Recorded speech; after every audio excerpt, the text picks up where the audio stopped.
Okay, Leo rising. I told y'all we'd be coming right back on the part two. So, okay, Leo risings. Let's start with the fourth house. Scorpio in the fourth house. Okay, so with Leo in the rising, Scorpio in the fourth house, your family was well known. I can't believe I forgot to leave this out. Your family was definitely well known. What they were well known for, I mean, put it down in the comments because the range could be literally endless on what your family was seen for in their community or how they even gave back. So not only were they well known, but you came from a family of wealth and abundance in a way of they gave back to the community, they gave back to in which they came from, the roots that they came from. So again, like I said, whether there was a mystery behind, who your parents were or what they did or how exactly they got their name, that is neither here nor there. But the energy definitely aligns with Leo rising, Scorpio in the fourth, that you had parents that were well known, also parents that were probably feared at some point of society and that point, because Scorpio is a very intense sign. So your parents were very intense and people may have either feared your mother or father within the community. But there was also a sense of, with Scorpio in the fourth house, they also loved, like it was like a good sense of fear. You know what I mean? Like this person want nobody to be fucked up with. You know what I mean? Like that was very much the energy that your family gave off or gives off. Like they ain't nobody to be fucked up with, but they're very loving. They're very giving. You probably come from a family who like hosts, different like drives and things like that where they give back or donate or just, align with the community in that way. Also, fourth house Scorpio, this is legacy energy. This is energy that you came into. So again, like I said, not only were your family well known, but whether you were a part of that legacy or not, and that could be the mystery of, you may not know everything that went on within that legacy or everything that transpired within what built up to be the legacy, but you were birthed from the legacy, or you were a part of that legacy, because it just depends on your story, because everyone is different. But I definitely feel that energy strongly in the fourth house with Leo on the rising, Scorpio in the fourth house, of you being a child of not only inheritances, but legacy through family. You know what I mean? Like your family built up or grew or build up a name for themselves, as well as was well known. Okay. Also with Leo on the rising, Scorpio on the fourth, there was within that, there could have been growing up, could have been you felt that you had a certain respect or regard to hold because of the name that your family had, or there was a certain pride that you carried because of your family name. There could have definitely been a sense of that with Scorpio in the fourth, Leo in the first house. Also with the sun in the first house, the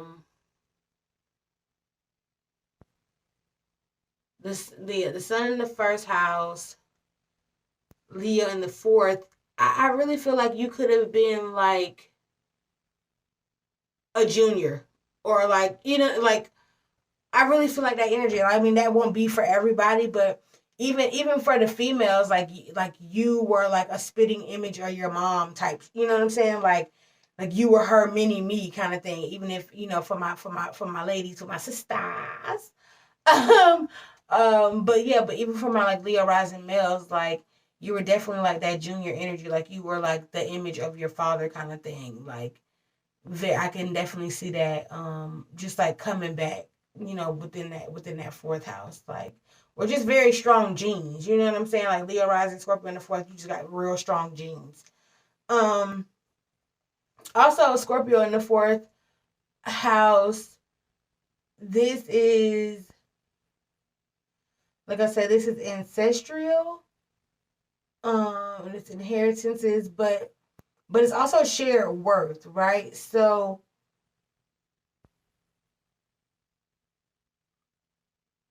your family, not only did you have a sense of pride because of your last name, but that pride also took you through power struggles. You know what I mean? Like with Scorpio in the fourth, and there also was power struggles within the home as well. whether that be with your mother or your father.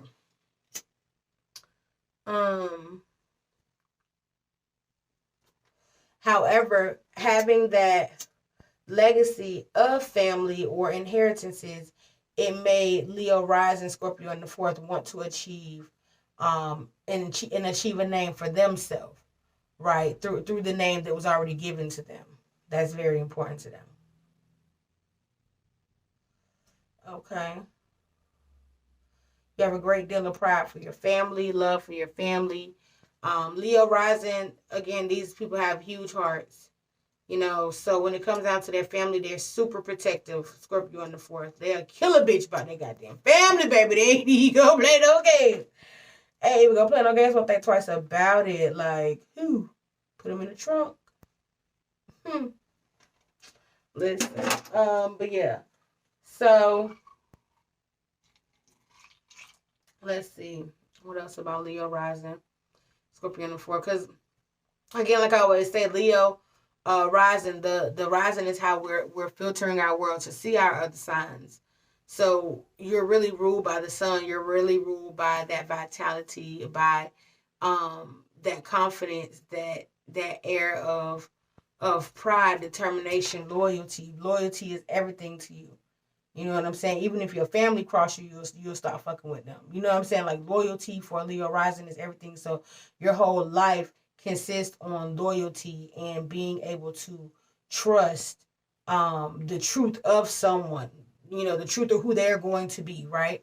And Leo is big on their truths, right? They're big on their truths, and they can't be shook by that. So that's to be said. So Aquarius, let's go to the seventh house. Aquarius in the seventh house. Again, like I said, this is our partnership house. This is the relationships that you are attracting. These relationships that are unconventional. These relationships that are out of the norm. Yeah. And even changes may happen in your relationships out of the norm to where your partner just shifts and moves and things like that. This is the things that you attract within your relationships with the Leo on the rising. And you attract a partner who is intellectual, like I said in the last video, because you definitely need someone to feed your mind, but you also have to be fed as well as a Leo. You know what I'm saying? A Leo definitely, this is the lion, this is the sit back, this is the honey, stroke my mane, feed me grapes kind of vibe. That's what I'm thinking when I think of Leos.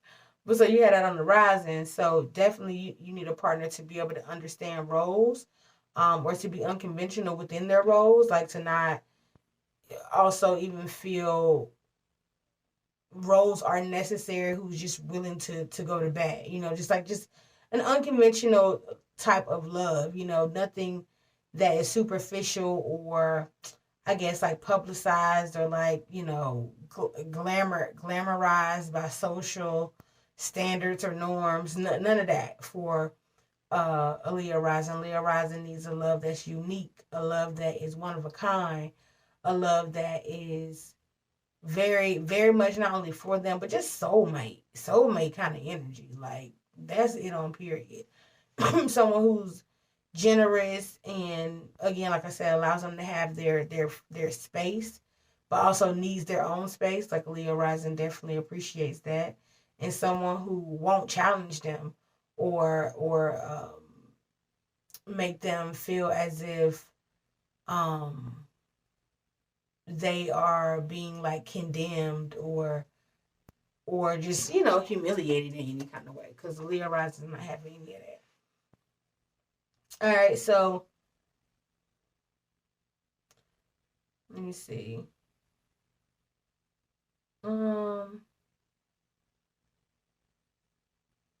Yeah. Also, like, Leo rising definitely is a partner who is, a forward thinker, someone who is focused on just like evolving. You know what I'm saying? Like, Leo rising definitely ain't trying to get with you if you trying to, be like pessimistic and like stand in one place and like, too afraid to like, think outside the box, move outside the box. Yeah, like Leo rising definitely got to be on the move. Don't want to stay in the house. Got to go. So you got to be adventurous. you got to be able to roll with the punches or take the blows. You know what I'm saying? And not physically, boom, boom, boom, but the blows in life. You know what I'm saying? And be able to go with them with a sense of perspective and optimism. So they definitely need that in relationships and can receive that from Aquarian energy.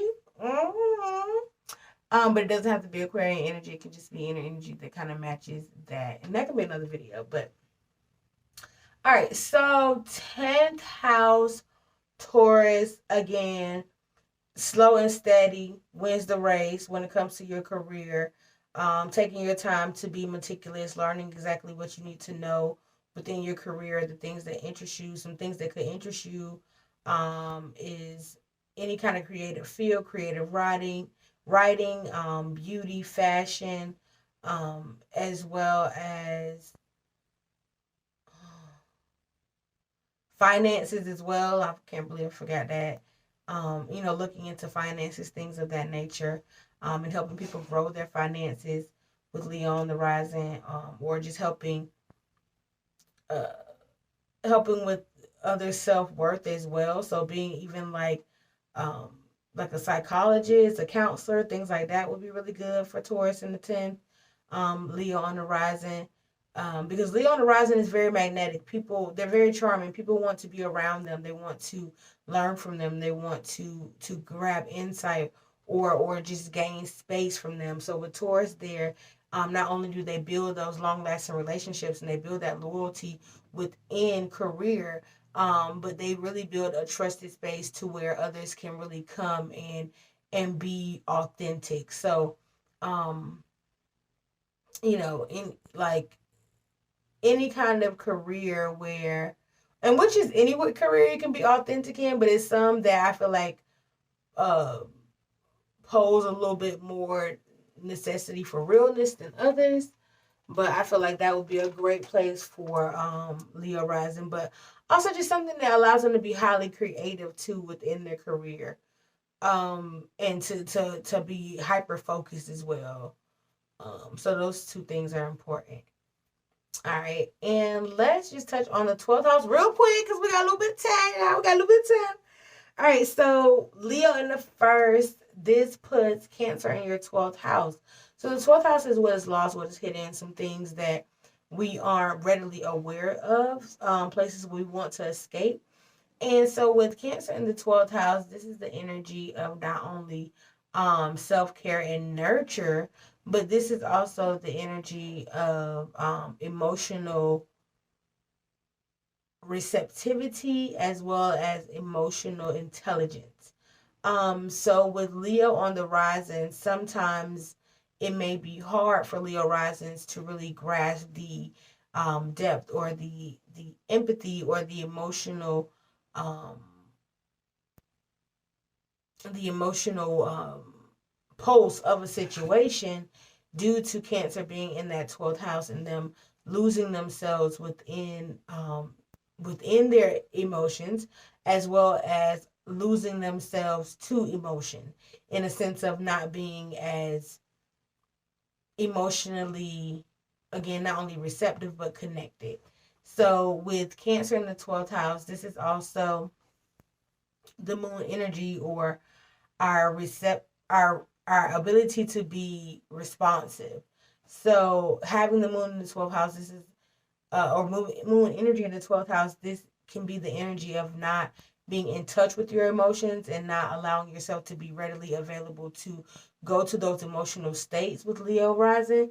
So this could be a Leo rising could express only anger and intellect kind of thing, and not really have an emotional side to them with Cancer in the 12th house. Or, and when I say not have an emotional side, again, like I said, Leo risings are givers, and they love to give for the sake of giving. So I'm not saying they'll cut off their sense of giving, but the giving doesn't have the swell of emotion um like a Scorpio rising, you know what I mean? Like, or like a Pisces rising, you know what I mean?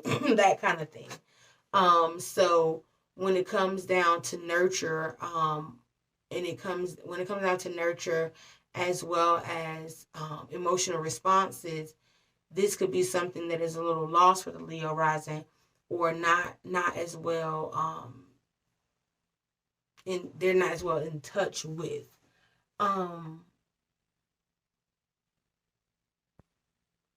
Because they're so they're even though they're fire, they're like practical. They're very these are very practical people, at best. So with Cancer in the 12th house, this could also well,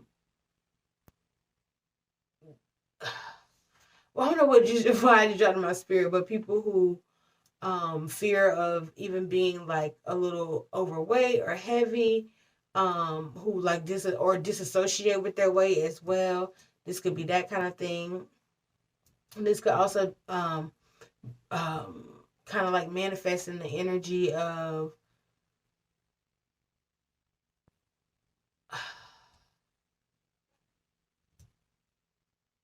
I'm like getting blanks. Loudy, come on, loud. I'm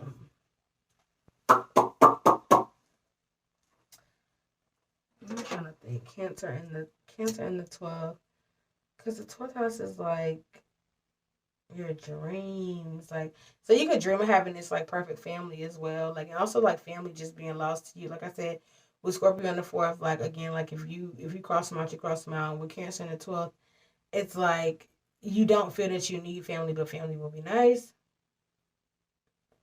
It could be very much that, or you just don't really have a close connection with your family with Leo rising. You're definitely more connected with the outside world, the family that you created. I can definitely, absolutely see that with Leo rising. Also, too, it may have taken some time for you to connect with your mother or build a relationship or a solid foundation with your mother.